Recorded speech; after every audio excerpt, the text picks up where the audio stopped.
Sunak and the Prime Minister have been asked repeatedly. They have.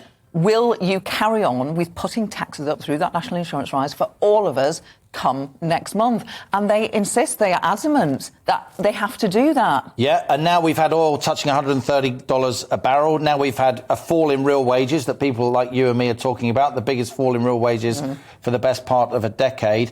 And when the inflation number comes out on the 23rd of March, it's not going to be 4 or 5%. It's going to be more like 6, 7 or 8%. And as you and I often discuss, and I cover during my On the Money show every lunchtime at 1, for many, many people, the sort of real world inflation, the inflation they're experiencing when they're filling up their cars and vans at the petrol station, when they're trying to pay their household bills, when they're buying food for their families, food prices, of course, going up as a result of this Russia-Ukraine conflict.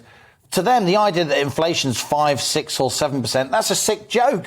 The actual increase in the cost of living for them over the last year has been double digits, even higher, because, of course, vulnerable families spend more of their money on those necessities. So their inflation that they experience is higher than the headline numbers.